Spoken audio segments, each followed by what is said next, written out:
Yo, what's going on, everybody? This is Nothing But Bangers, aka MBB, aka Bangers, aka we've got a new event that I'm going to give you some tips for, give you a little bit of a breakdown about, and I have some spicy decks just in case you want to test them out in this event against the AI. But let's get to these details. So let me show you what it looks like in the app just in case you are brand new to this, but it's very simple. You just click the battle section of the app and then you click solo and then you'll see the new solo events up here. By the way, if you haven't completed the solo battles, definitely do that. The step up battles, that's going to help you get some hourglasses and some other in-game currencies that can help you progress as well. But basically, the currency to do the event is going to be replenished over time.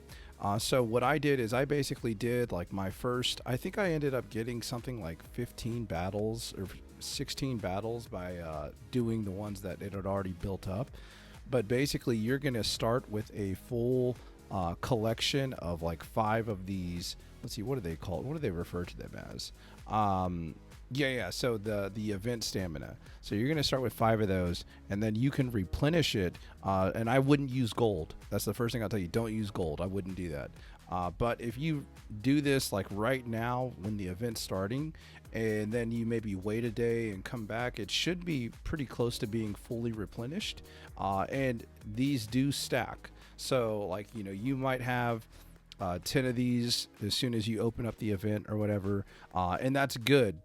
Because basically you want to complete the lower levels and then you want to get to the most advanced level because this is the one that guarantees you the actual promo pack. Now you may get promo packs along the way, but doing the hardest level will ensure that you get a promo pack. And then it also has some little other things that you could do to get maybe some wonder pick hourglasses. So what decks can you use? Well, let's check those out.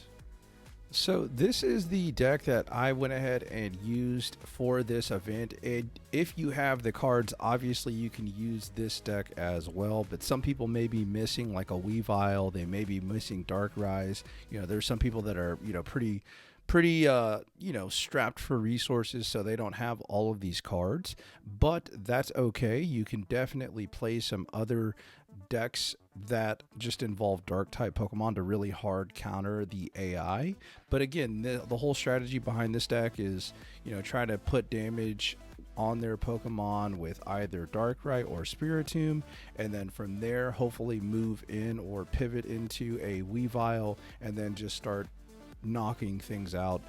They do have some tanky Pokemon, but the AI will pivot out of them, and that's where cards like Cyrus really come into play, because Cyrus will switch in those Pokemon that have damage counters, and then you'll be able to finish them off. But again, really fun deck to play, especially if you're trying to like learn how to play the dark decks and just kind of like how to bob and weave through the AI with these dark Pokemon.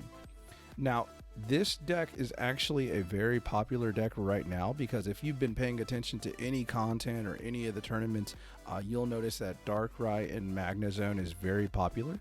But let's just say that you maybe wanted to play something that may beat that deck on a pretty nice, consistent basis. That would be this Greninja Darkrai deck featuring Dredagon.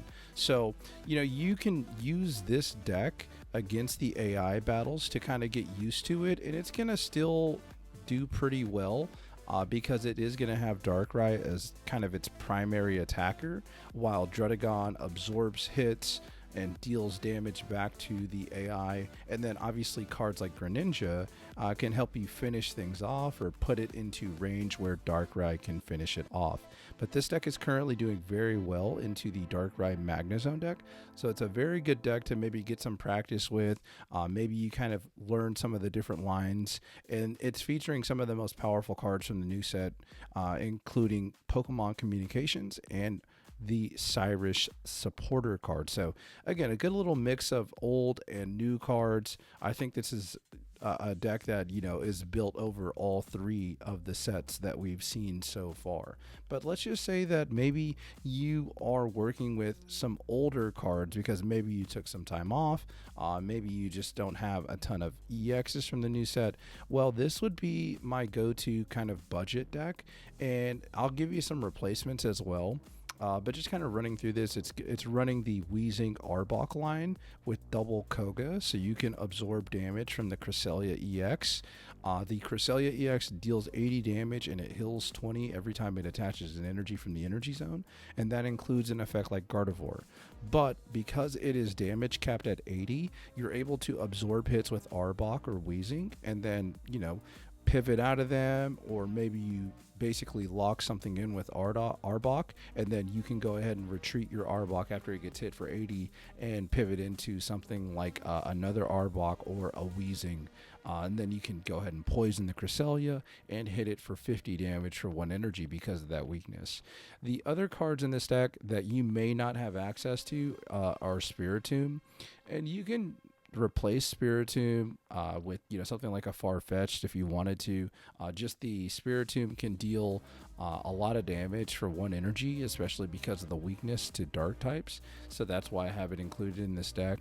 And then I also have something like a Cyrus in this deck that could easily be replaced with like a Sabrina, even though it won't be as good probably, because the AI does kind of fill the bench a lot of the time.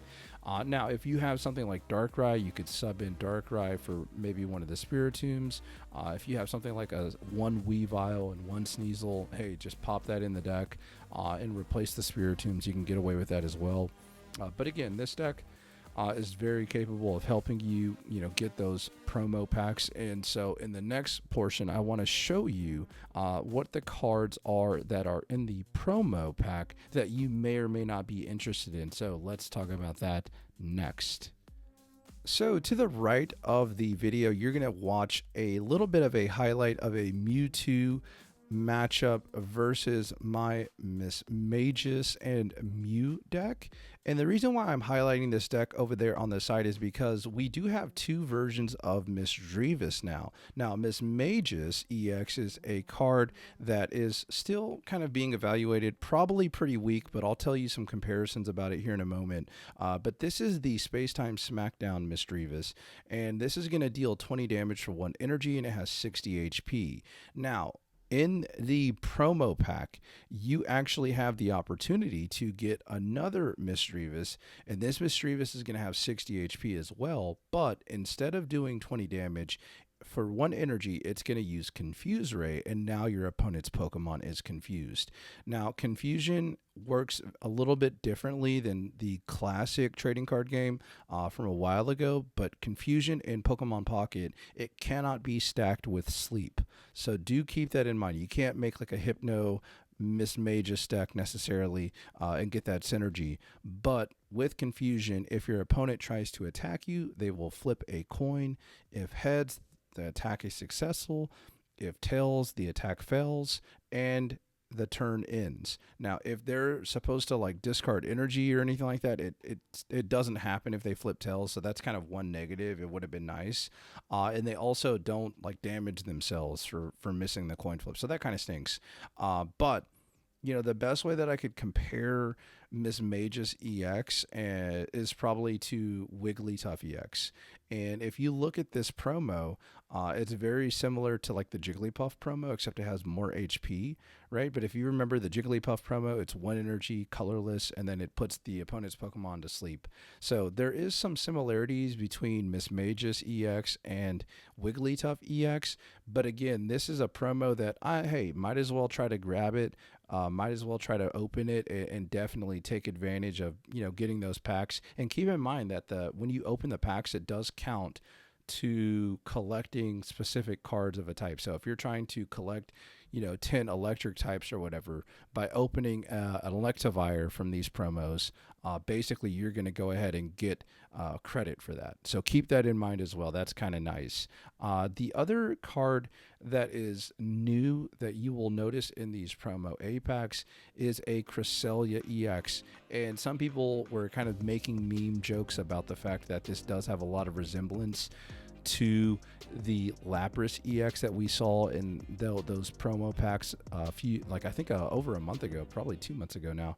But anyway, so you could see some similarities, but basically the Cresselia is going to say, hey, whenever you attach an energy, psychic type energy from your energy zone to this Pokemon, heal 20 damage. And for 3 energy, it's going to deal 80. So very similar to the Lapras EX, a little bit different, but very similar.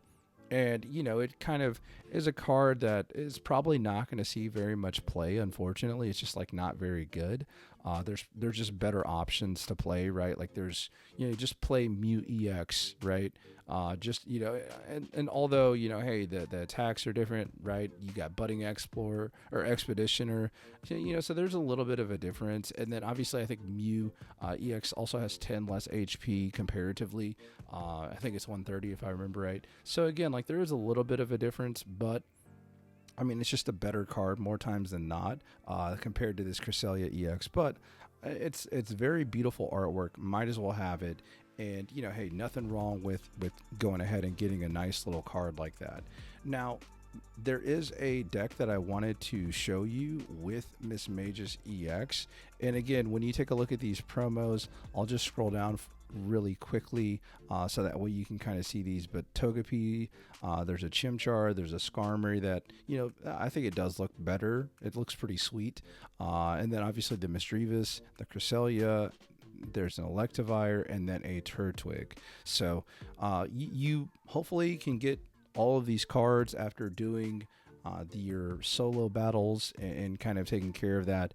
But again, you know, is Mismagius EX gonna like do anything crazy to the metagame? Like, no, probably not, right? But it is a cool little card that you can have some fun with, and I'll show you the deck that I was playing with it as well. So this was the deck list of the deck from the video that you just got to see, and I'll kind of talk about it a little bit. But again, the best comparison that I can have is just think Wigglytuff EX, right? And obviously Wigglytuff does hit a little bit harder, right? Does 80 versus 10, and that actually does matter in some of the things that I'll be mentioning. But again, you've got the promo Misdreavus, you've got the Mismagius EX, you've got 2 Mew EXs, you've got the Spiritombs, double Research. I actually played double Cyrus and double Budding Expeditioner, double Pokeball, double X-Speed, double Rocky Helmet, and a single Giovanni. Now, dark decks are going to be a nightmare. The best thing that you can do against dark decks is soak damage on your Mew EX and then bounce it back with Budding Expeditioner and hopefully confuse them with Mismagius, make them choose to either retreat and pay those energies or stick in, and maybe you 2-hit KO and pivot into another attacker. Now, the whole game plan with this deck is very similar across the board, right? Like, if you can go on curve Mismagius EX, like, that's solid. If you can just kind of leave Mew EX in the active, put an energy on it, pressure a little bit while you build up your Mismagius on the bench, and then you Budding Expeditioner your Mew EX to your hand, and then you move in that Mismagius, start hitting for 70 and putting them in a predicament where they have to either take the coin flip for confuse or just retreat, right? And so again, it's a pretty fun deck.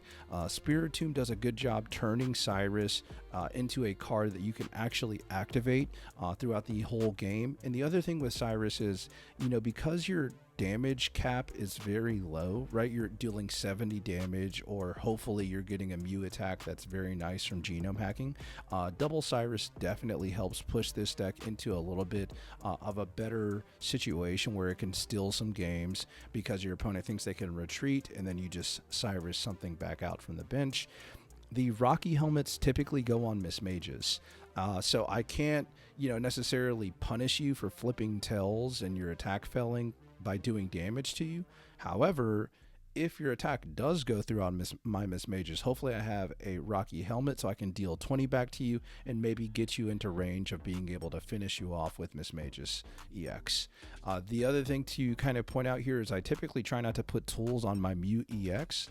I typically, you know, want to just anticipate drawing Budding Expeditioner to bounce it back, and hopefully it's a nice damage sponge. Giovanni does a great job getting into those math numbers because again, like, there's a lot of things that are like 140 There's a lot of things that maybe you have to go ahead and KO over 2 turns, and Giovanni like helps you push through that, especially with a lot of people playing cards like Giant Cape. Obviously, a lot of people playing cards like Potion. It definitely helps. And again, like the counterplay to the Darkrai stuff is just saying, hey, you can put damage on my Mew, but I'm just going to Budding Expeditioner and then I'm going to confuse you. So again, pretty fun deck, but it's not going to necessarily make any crazy waves in tournament metas or anything like that. It's just a fun deck that allows you to play, you know, an EX that maybe is probably going to get forgotten about, you know, for the most part, right? Like Mismagius is just kind of, you know, I think I had it in my top 15.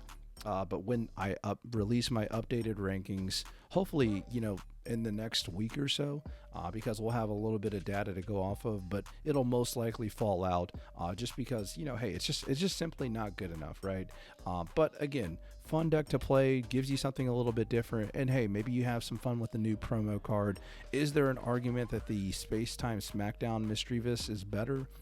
Maybe, right? 20 damage plus 70 damage. That on curve is a little bit nicer, especially if you get to hit for 70 twice.